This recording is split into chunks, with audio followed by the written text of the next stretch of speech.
यो रेडियो नेपाल हो। अब रत्नावली शर्माबाट समाचार सुन्नुहोस्। शुरूमा प्रमुख समाचार। मन्त्री परिषदद्वारा नेपाल र बेलायत बीचको श्रम सम्झौता कार्यान्वयन कार्ययोजना स्वीकृत। बाढ़ी पहिरो प्रभावित क्षेत्रमा प्राथमिकताका आधारमा काम शुरू गरिसकिएको उप प्रधानमन्त्री नारायण काजी श्रेष्ठको भनाई। राजनैतिक दललाई लेखा परीक्षण प्रतिवेदन सहितको कागजात पुष्टि गर्ने प्रमाण 3 दिनभित्र बुझाउन निर्वाचन आयोगको निर्देशन। राष्ट्रिय योजना आयोगद्वारा 16औं पञ्चवर्षीय योजनाको तर्जुमा शुरू र फ्रान्सको राजधानी पेरिसमा बम विस्फोट 37 जना घाइते। ए छोरा, के छ हाल खबर? पढाइ कस्तो चल्दैछ? सबै राम्रै चल्दैछ। अनि त्यहाँ के छ बुवा? यहाँ पनि सबै राम्रो छ। ल, तेरो आमासँग कुरा गर। पर्दैन, किन धेरै पैसा खर्च गर्नुहुन्छ? किन टेन्सन लिन्छस् बाबु? हामी जस्ताको लागि एनटीसी को कल इन्डिया प्याक छँदैछ नि। इन्डिया कल गर्न त कस्तो सस्तो पो छ त त्यसमा। ल, त्यसो भए ढुक्कले कुरा गरौँ न त। सेवा सुचारू गर्नका लागि *1415# डायल गर्नुहोस्। नेपाल टेलिकम, राष्ट्रको सञ्चार।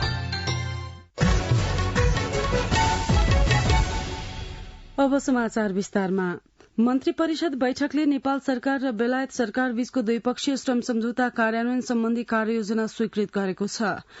मन्त्री परिषद बैठकका निर्णय सार्वजनिक गर्न हिजो संचार तथा सूचना प्रविधि मन्त्रालयमा आयोजित पत्रकार सम्मेलनमा सरकारका प्रवक्ता एवं संचार तथा सूचना प्रविधि मन्त्री रेखा शर्माले सरकारले नागरिक लगानी कोषको चुक्ता पुँजी वृद्धि गरी 5 अर्ब 31 करोड़ 37 लाख 50 हजार कायम गर्न स्वीकृति दिएको जानकारी दिनुभयो।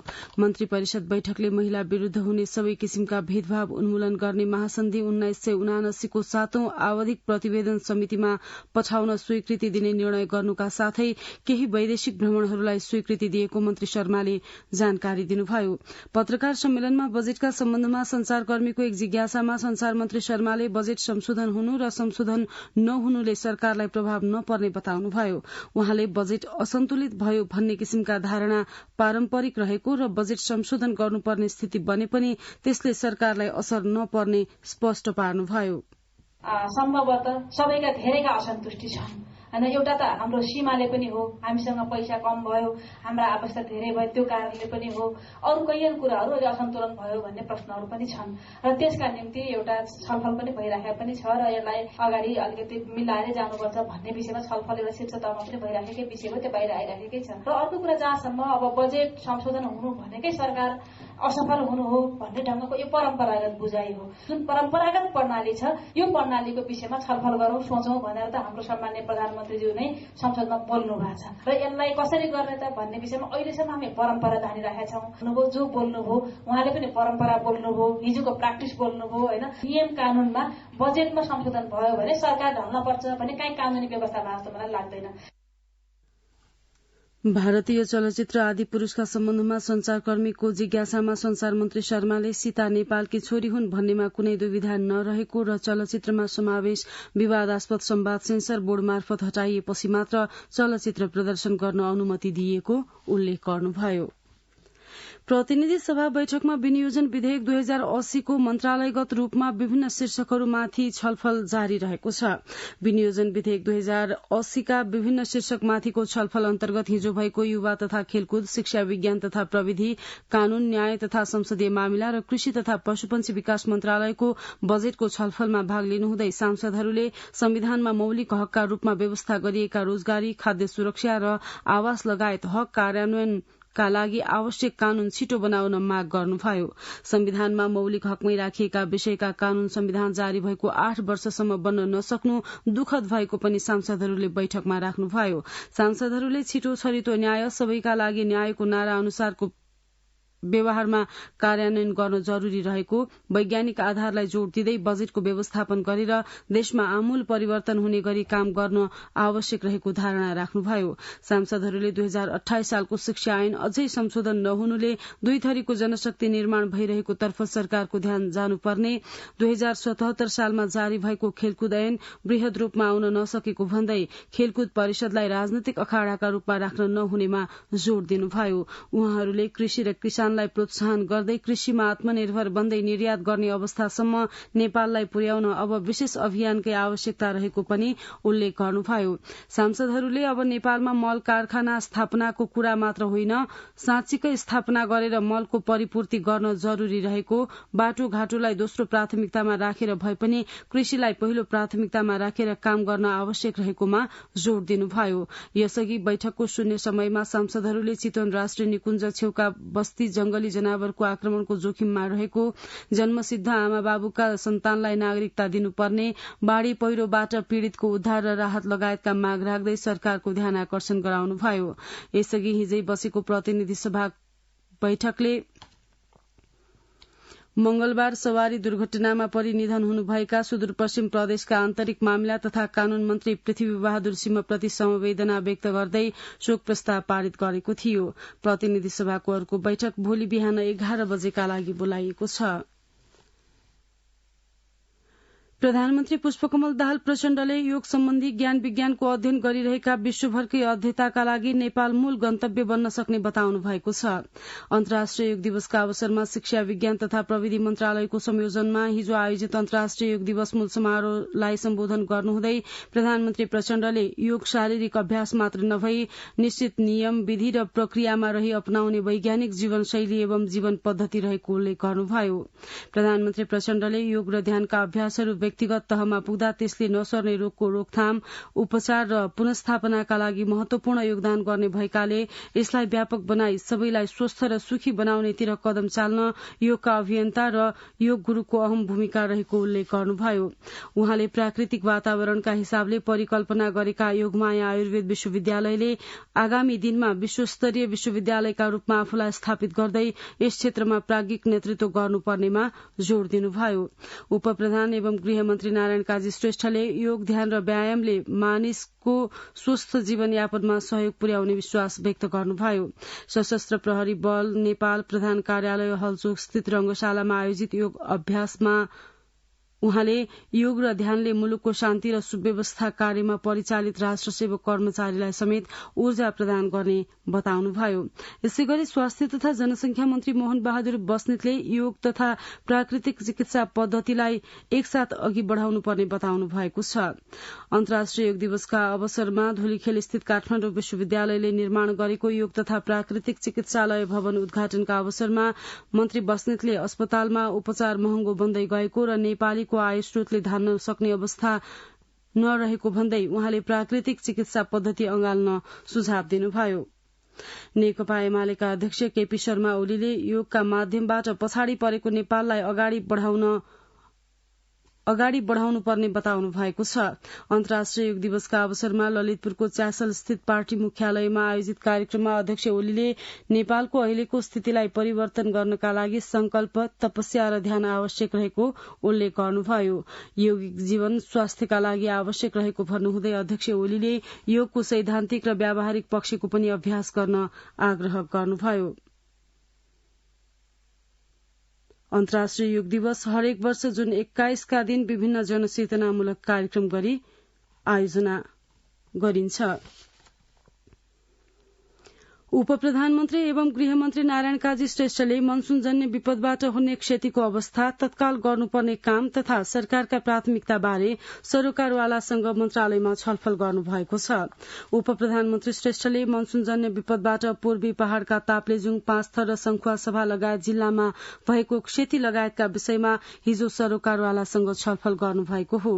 त्यस अवसरमा उपप्रधानमन्त्री श्रेष्ठले खोज तथा उद्धारको निरन्तरता, जोखिममा रहेका नागरिकलाई सुरक्षित स्थलमा स्थानान्तरण, घाइतेको उपचार, अभाव भएका स्थानमा खाद्यान्नको ढुवानी, खानेपानी तथा विद्युत आपूर्ति एवं आवागमन पुनस्थापनालाई क्रमशः प्राथमिकताका आधारमा अगाडि बढ़ाइएको जानकारी दिनुभयो। छलफलमा भौतिक पूर्वाधार तथा यातायात मन्त्री प्रकाश ज्वालाले बाढ़ी पहिरोबाट सड़क र पुलमा मात्रै 40 करोड़ रूपियाँको हाराहारीमा क्षति भएको जानकारी दिनुहुँदै मेची राजमार्ग सञ्चालन गराउन हेवा खोलामा 10 दिन भित्र बेली ब्रिज जडान गरिसकिने जानकारी दिनुभयो। छलफलमा सम्बन्धित जिल्लाबाट प्रतिनिधित्व गर्नुहुने सांसदहरूले घरबास गुमाएकाका लागि पालको व्यवस्था गर्नुपर्ने, तत्कालका लागि उद्धार तथा राहतका लागि जिल्लामा रकम निकासा गर्नुपर्ने, यातायात सञ्चालनमा जोड़ दिनुपर्ने लगायतका विषयमा धारणा राख्नुभयो। छलफलमा तीनवटै सुरक्षा निकायका प्रमुख एवं प्रतिनिधि एवं विपद सम्बद्ध निकायका अधिकारीहरूको उपस्थिति थियो। गत जेठ 31 गतेदेखि परेको भारी वर्षाबाट हिजोसम्म पूर्वी पहाड़का 3 जिल्ला सहित भोजपुर, तनहुँ, नुवाकोट र गोर्खामा गरी 13 जनाको मृत्यु, 26 जना बेपत्ता र 8 जना घाइते भएको जनाइएको छ। यस्तै कुल 41 वटा घर पूर्ण रूपमा र 7 वटा घरमा आंशिक रूपमा क्षति पुगेको पनि जनाइएको छ। परराष्ट्र मन्त्री एनपी साउदले राहदानी अत्यावश्यकीय सेवा भए पनि अन्तर्राष्ट्रिय मापदण्ड कार्यविधिभित्र रहेर सुरक्षित रूपमा जारी गर्नुपर्ने भएकाले प्रक्रियामा केही समय लाग्ने गरेको बताउनु भएको छ। प्रतिनिधि सभा अन्तर्राष्ट्रिय सम्बन्ध र पर्यटन समितिको हिजोको बैठकमा मन्त्री साउदले अन्तर्राष्ट्रिय मापदण्ड विधि र प्रक्रियाभित्र रहेर आवश्यकताका आधारमा सामान्य र अतिरिक्त शुल्क लिएर 2 तरिकाबाट राहदानी दिने व्यवस्था गरिएको बताउनुभयो। हाल परराष्ट्र मन्त्रालयमा 283 जना मात्रै कर्मचारी रहेको र त्यो पर्याप्त नभएकाले अर्थ मन्त्रालयमा ओएनएम सर्वेका लागि सहमति लिएको भए पनि कर्मचारी संख्या नबढ्ने गरी ओएनएम सर्वे गर्नु भनेपछि समस्या सिर्जना भइरहेको पनि मन्त्री साउदले जानकारी दिनुभयो। मन्त्री साउदले मासिक औसतमा 1,20,000 का दरले पासपोर्ट वितरण भइरहेको र छापिएको 20 लाख प्रति पासपोर्ट सकिने अवस्थामा पुग्न लागेकाले थप छपाईका लागि सहयोग गर्न समितिलाई आग्रह गर्नुभयो। बैठकमा समितिका सदस्यहरूले नागरिकले सहज रूपमा पासपोर्ट पाउन नसकिरहेको, पासपोर्ट छपाई र वितरणमा पारदर्शिता कायम हुन नसकिरहेको, राहदानी वितरणमा राज्य स्तरबाट हेल्प डेस्क राखेर बिचौलियाको अन्त्य गर्नुपर्ने, आवश्यक कर्मचारीको व्यवस्थापन गर्न ढिलाइ गर्न नहुने लगायत विषय उठाउनु भएको थियो। निर्वाचन आयोगले राजनैतिक दललाई लेखा परीक्षण प्रतिवेदन सहितको कागजातलाई पुष्टि गर्ने प्रमाण 3 दिनभित्र बुझाउन निर्देशन दिएको छ। राजनैतिक दलले बुझाएको आर्थिक वर्ष 2079-80 को लेखा परीक्षण प्रतिवेदनमा शंका लागेपछि आयोगले महालेखा परीक्षकको कार्यालयको विज्ञ टोली परिचालन गरेर प्रतिवेदन जाँच्ने कार्य अघि बढ़ाएको छ। आयोगको कानून तथा राजनैतिक दल व्यवस्थापन महाशाखाका अनुसार राजनैतिक दललाई बुधबारदेखि 3 दिनभित्र आवश्यक कागजात आयोगमा पठाउन निर्देशन दिइएको छ। जनता समाजवादी पार्टी जसपा नेपाल केन्द्रीय कार्यकारिणी समितिको बैठक आज बस्ने भएको छ। बैठकमा विधान अधिवेशनको तयारी र असार 9 गतेको केन्द्रीय समितिको बैठकका कार्यसूची तय गर्ने तथा समसामयिक राजनैतिक विषयमा छलफल हुने प्रचार विभाग प्रमुख पूर्ण बस्नेतले जानकारी दिनुभयो। उच्च अदालत पाटनले काठमाडौँ महानगरपालिकालाई हिसान शैक्षिक मेला नरोक्न अन्तरिम आदेश दिएको छ। न्यायाधीश टेकप्रसाद ढुंगाना र रमेश ढकालको संयुक्त इजलासले हिजो सो शैक्षिक मेला नरोक्न आदेश जारी गरेको उच्च अदालत पाटनका प्रवक्ता तथा उप रजिस्ट्रार मन्दिरा शाहीले जानकारी दिनुभयो। गत जेठ 32 गतेदेखि काठमाडौँको भृकुटी मण्डपमा शुरू भएको हिसान शैक्षिक मेला काठमाडौँ महानगरपालिकाले विभिन्न कारण देखाउँदै बन्द गराएपछि त्यसका विरूद्धमा उच्च माध्यमिक विद्यालय एसोसिएसन हिसानले उच्च अदालत पाटनमा रिट दायर गरेको थियो। बागलुङमा जीप दुर्घटनामा मृत्यु भएका 2 जनाको पहिचान खुलेको छ। दुर्घटनामा जीप चालक पर्वतको कुष्मा नगरपालिका 1 मालढुङ्गाका 29 वर्षीय राजेन्द्र माझी र जीपमा सवार जैमिनी नगरपालिका 10 राङखानीका 36 वर्षीय दुर्गा पौडेलको घटनास्थलमै मृत्यु भएको जिल्ला प्रहरी कार्यालय बागलुङका सूचना अधिकारी मदन केसीले जानकारी दिनुभयो। जीप मध्य पहाड़ी राजमार्गदेखि करिब 500 मिटर तल खसेको सूचना अधिकारी केसीले बताउनुभयो। काठमाडौँ महानगरपालिकाले आगामी साउन 1 गतेदेखि प्लास्टिकको प्रयोगलाई निषेध गर्ने भएको छ।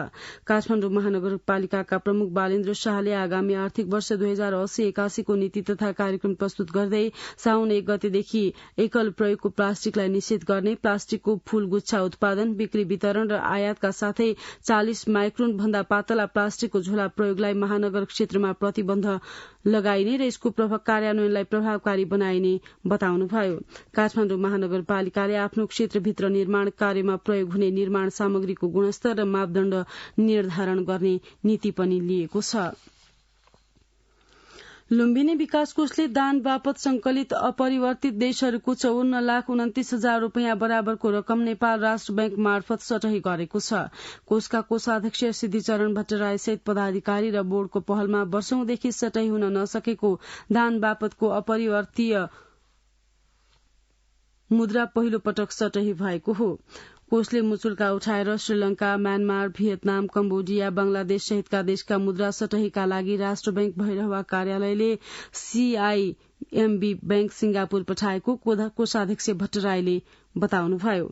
नेपाल राष्ट्र बैंकको परिवर्त्य विदेशी मुद्राको सूचीमा नपरेका देशका पर्यटकले दान बापत लुम्बिनीमा चढ़ाएको रकम लामो समयदेखि सटही हुन नसकेकामा सिंगापुर स्थित CIB बैंकबाट राष्ट्र बैंकको खातामा 54,29,731 प्राप्त भएको राष्ट्र बैंक सिद्धार्थनगरका उपनिर्देशक जीवन प्रकाश पाण्डेले बताउनुभयो। सञ्चालनमा आएको 6 महिनापछि हिजो पोखरा अन्तर्राष्ट्रिय विमानस्थलमा पहिलो अन्तर्राष्ट्रिय उडान भएको छ। चीनबाट आएको विमानमा सवार चिनिया पर्यटकहरूलाई पोखरामा पञ्चीबाजा सहित स्वागत गरिएको थियो। गौरव त्रिपाठीको रिपोर्ट। सञ्चालनमा आएको 6 महिनापछि पोखरा अन्तर्राष्ट्रिय विमानस्थलमा पहिलो अन्तर्राष्ट्रिय उडानको अवतरण भएको छ। चीनको छेन्दुबाट सिचुआन एयरलाइन्सको न्यारोबडी A319 जहाजको चार्टर उडान मार्फत बिहान 9:02 पोखरा अन्तर्राष्ट्रिय विमानस्थलमा अवतरण गरेको हो। जहाजमा नेपाल चाइना ड्रागन बोट रेस फेस्टिभलमा सहभागी हुने खेलाड़ी र चीन भ्रमणबाट फर्किएका राष्ट्रिय सभाका अध्यक्ष गणेश प्रसाद तिमसिना सहितको नेपाली प्रतिनिधिमण्डल रहेको पोखरा विमानस्थल प्रमुख विक्रम गौतमले जानकारी दिनुभयो। अब इन्टरनेशनल कम्युनिटीले 319 जहाज ल्यान्ड भएको अब यो याद मार्फत नै सबै विषयहरू जाँदैछ र यसले कमर्सियल्ली हामी काम गर्न सक्छौं भन्ने कुरा हाम्रो पनि टेस्ट गरेर पब्लिकले देखेको विषय रह्यो। चीनको छेन्दु तियानफु इन्टरनेशनल विमानस्थलबाट 80 जना यात्रु लिएर पोखरा आएको हो। पोखरा चिनिया पर्यटकहरूलाई पञ्चबाजा सहित नेपाली ढाका टोपी र मालाले स्वागत गरिएको थियो। पोखराका पर्यटन व्यवसायीहरूलाई भने नियमित उडान कहिलेदेखि होला भन्ने चिन्ता लागेको पोखरा होटल संघका अध्यक्ष लक्ष्मण सुवेदीले बताउनुभयो। पोखरा अन्तर्राष्ट्रिय विमानस्थल जुन चाहिँ जनवरी 1 मा सुरुवात भएको थियो र अन्तर्राष्ट्रिय फ्लाइटहरूको पर्खाइमा जुन एयरपोर्ट थियो भने अहिले आज त्यस चार्टर फ्लाइट भए पनि पहिलो फ्लाइट चाहिँ पोखरा आइसकेको छ। यसले चाहिँ पोखराको टुरिज्ममा समग्र टुरिज्ममा ठूलो पोजिटिभ म्यासेज दिन्छ जस्तो। जग्गा अतिक्रमण गरिएको लामो समयपछि मात्रै एयरपोर्ट सञ्चालनमा आएको थियो। दक्षिण एसियामा पहिलो पटक आयोजना गरिएको बोट रेस फेस्टिभलका लागि चिनिया टोली पोखरा आएको हो। हवाई उडानका लागि नेपालले अहिलेसम्म हवाई रूट पाउन सकेको छैन। सरकारलाई हवाई रूट बारे अन्य देशसँग समन्वय गर्न पर्यटन व्यवसायी कमला गिरीले अनुरोध समेत गर्नु भएको छ। गरेर हुन्छ ढिलाइ नगरिकन चाहिँ कूटनीतिक पहलबाट नै उडान सुचारू गर्नुपर्छ। इन्डिया चाइना दुवै मित्र राष्ट्रसँग चाहिँ उहाँहरूले कूटनीतिक प्रयास गरेर कम्तीमा पोखराको अन्तर्राष्ट्रिय विमानस्थलबाट दैनिक रूपमा चाहिँ अन्तर्राष्ट्रिय विमानहरू उडान सुरु भयो भने कम्तीमा करोडौं अरबौं रुपियाँ लगानी गरेका पर्यटन व्यवसायीहरू बाँच्न सक्छन्। चिनिया टोलीसँगै पोखरा आउनुभएका राष्ट्रिय सभाका अध्यक्ष गणेश प्रसाद तिमसिनाले छिमेकी देशहरूबाट नियमित उडानका लागि विभिन्न क्षेत्रहरूमा कुराकानी भइरहेको बताउनुभयो। यसलाई गर्नको लागि वातावरण मिलाउने कुराहरूमा सम्बन्धित पदाधिकारीहरू जति छिटो लाग्नुहुन्छ तदारुकता हुन्छ त्यो अनुसार हुन्छ। यति नै भन्ने छैन अब हुँदो रहेछ भयो नि त उडान यो कुरालाई बुझौँ र गर्ने कुरामा त सम्बन्धित अधिकारीहरूको चासोमा बढी भर पर्छ। लामो समयपछि पोखरा अन्तर्राष्ट्रिय विमानस्थल चिनिया सरकारको ऋण सहयोगमा निर्माण सम्पन्न भएको हो। तर अझै पनि अन्तर्राष्ट्रिय उडानका लागि भने अन्यल नै रहेको छ। गौरव त्रिपाठी, रेडियो नेपाल। असार 2 गते रातिबाट परेको अविरल वर्षाका कारण पाँचथलमा ठूलो जनधनको क्षति भएको छ। जिल्ला प्रहरी कार्यालयको पछिल्लो विवरण अनुसार बाढ़ी पहिरोमा परि 3 जनाको निधन भएको छ भने 3 जना अझै बेपत्ता रहेका छन्। पाँचथरबाट दुर्गा खनालको रिपोर्ट। दर्जनौं पुल, 3 वटा हाइड्रो, 10 वटा घर लगायत पशु चौपाया जग्गा जमिन अधिक मात्रामा क्षति पुगेको छ। 95 परिवारका 449 जना विस्थापित भएका छन्। पीड़ितहरूलाई स्थानीय तहले प्रारम्भिक राहत वितरण गरिरहेको छ। याङपरक 1 का बाढ़ी प्रभावित रामचन्द्र बेगा र कृष्ण बेगा पालिकाबाट अलिकति राहत चामल, 3 प्याकेट तेल, ब्ल्याङ्केट, एउटा बाल चाहिँ पाइयो। सबै सिद्धिएको नि केही छैन।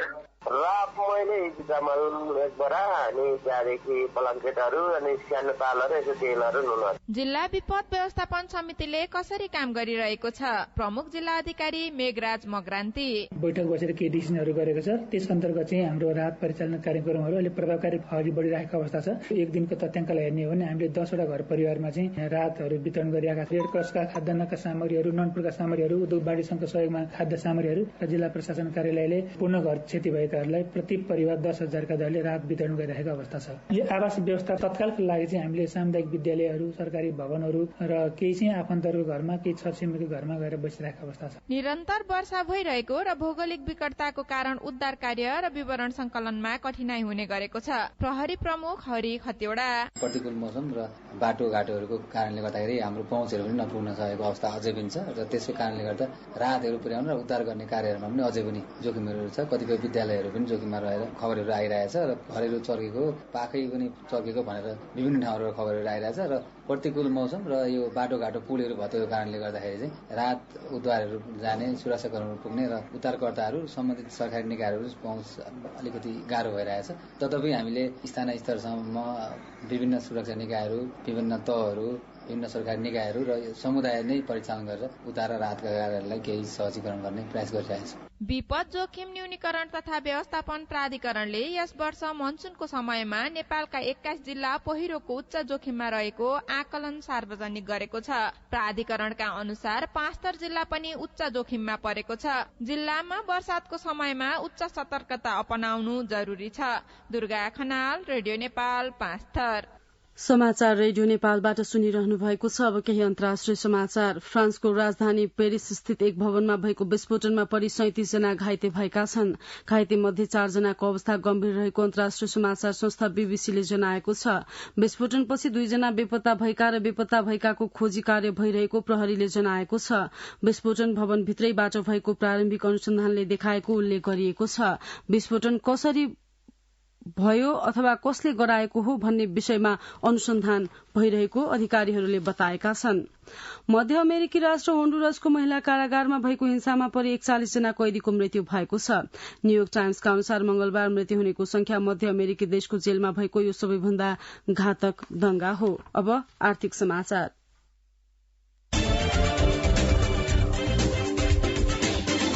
राष्ट्रिय योजना आयोगले 16औं पञ्चवर्षीय योजनाको तर्जुमा शुरू गरेको छ।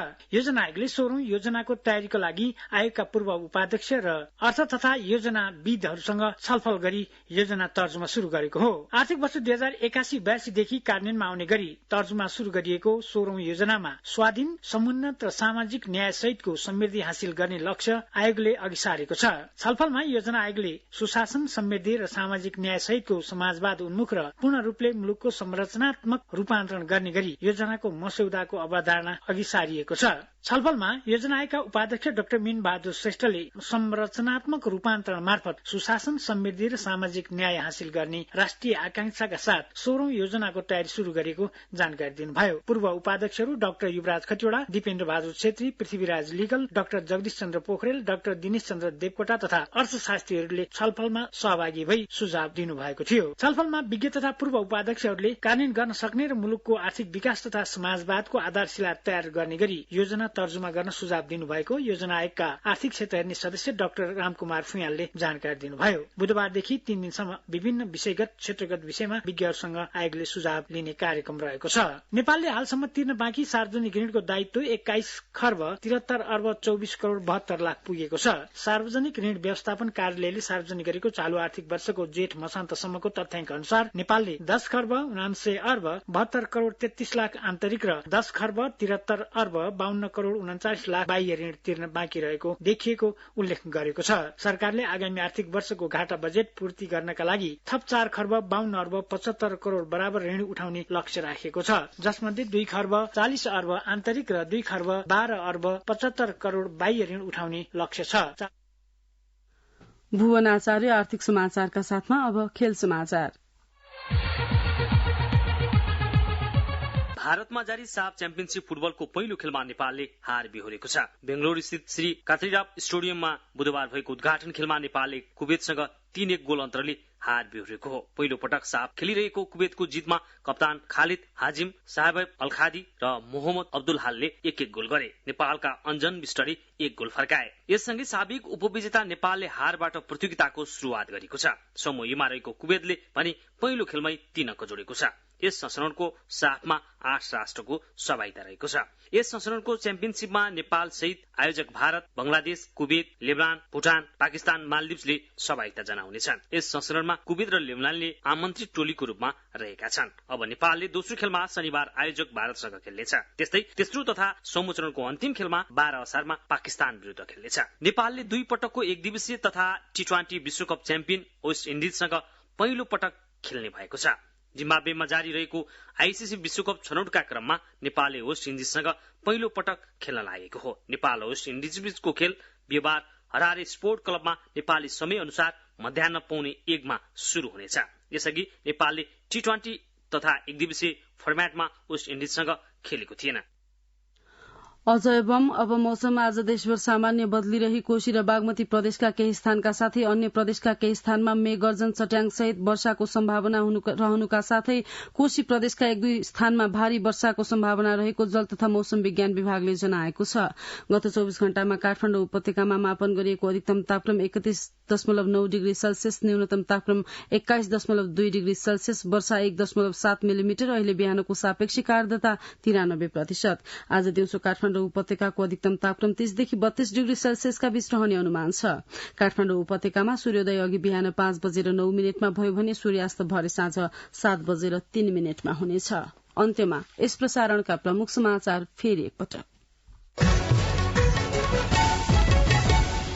मन्त्री परिषदद्वारा नेपाल र बेलायत बीचको श्रम सम्झौता कार्यान्वयन कार्ययोजना स्वीकृत। बाढ़ी पहिरो प्रभावित क्षेत्रमा प्राथमिकताका आधारमा काम शुरू गरिसकिएको उप प्रधानमन्त्री नारायण काजी श्रेष्ठको भनाई। राजनैतिक दललाई लेखा परीक्षण प्रतिवेदन सहितको कागजात पुष्टि गर्ने प्रमाण 3 दिनभित्र बुझाउन निर्वाचन आयोगको निर्देशन। राष्ट्रिय योजना आयोगद्वारा 16औं पञ्चवर्षीय योजनाको तर्जुमा शुरू। र फ्रान्सको राजधानी पेरिसमा बम विस्फोट, 37 जना घाइते। सुन्दै हुनुहुन्थ्यो रेडियो नेपालबाट बिहान 7 बजेको समाचार सकियो। 8 बजे अंग्रेजीमा समाचार सुन्न सक्नुहुनेछ। हवस् त, नमस्कार।